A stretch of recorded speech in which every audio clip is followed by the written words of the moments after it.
Kila wimbi jipya la mvutano kati ya Tehran na Washington huibua swali lile lile: iwapo mgogoro huo utageuka kuwa vita vya wazi, Beijing na Moscow zitachukua msimamo gani? Je, Iran inaweza kutegemea msaada wa moja kwa moja wa madola haya mawili, au uhusiano uliokuwa katika miaka ya karibuni ni ukuruba wa kimkakati wa muda tu badala ya muungano wa kweli wa kijeshi? Jibu la msingi linapatikana katika asili ya uhusiano wa Iran na Moscow pamoja na Beijing.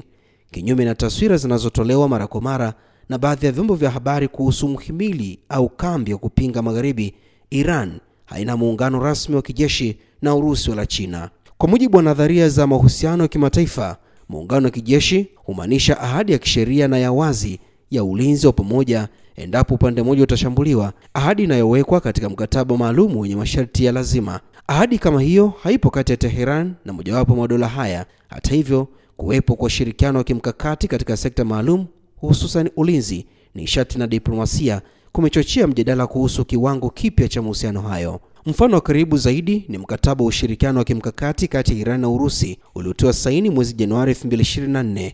Ingawa unasisitiza ushirikiano wa kiusalama, haujumuishi kifungu cha kuingilia kijeshi moja kwa moja iwapo pande mmoja utashambuliwa. Unazungumzia kutotumia ardhi ya kila mmoja dhidi ya mwenzake na kushirikiana kukabili vitisho, lakini hilo si sawa na mkataba wa ulinzi wa pamoja. Mtaalamu wa mahusiano wa kimataifa Hamendrez Aziz amesisitiza tofauti hiyo, akisema kuwa muungano ni kiwango cha juu zaidi cha uhusiano baina ya dola, na hali hiyo haijafikiwa katika uhusiano wa Iran na China au Urusi. Kwa mtazamo wake, anasema hata iwapo vita vitazuka, uwezekano wa Beijing au Moscow kuingilia kijeshi moja kwa moja ni mdogo. Hatua zao zitajikita zaidi katika diplomasia na usimamizi wa mgogoro. Katika hatua nyingine, wanafunzi wamefanya maandamano katika vyuo vikuu kadhaa vya Iran kwa siku ya pili, siku ya Jumapili, kulingana na mashirika ya habari ya ndani na machapisho ya mitandao ya kijamii, huku Iran ikikabiliwa na ongezeko la uwepo wa jeshi la Marekani wakati wa mazungumzo kuhusu nyuklia.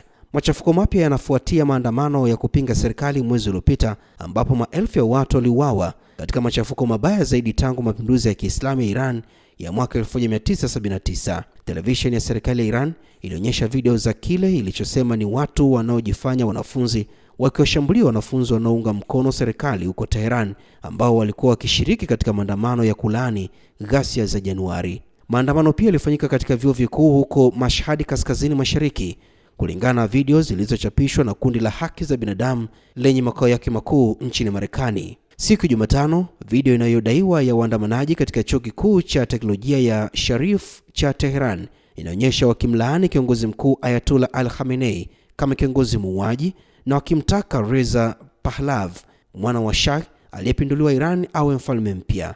Maandamano ya hivi karibuni ambayo yalianza Disemba kuhusu ugumu wa kiuchumi yamegeuka kuwa ya kisiasa.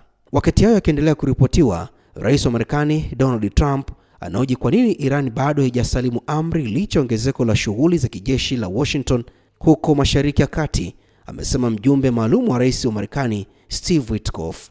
Witkoff ameambia Fox News siku ya Jumamosi kwamba Trump ana hamu ya kujua msimamo wa Iran baada ya kutishia kufanya shambulio dogo la kijeshi ikiwa makubaliano hayatafikiwa kuhusu mpango wa nyuklia wa Tehran. Marekani na washirika wake wa Ulaya wanashuku Iran inaelekea kutengeneza silaha ya nyuklia, jambo ambalo inakanusha.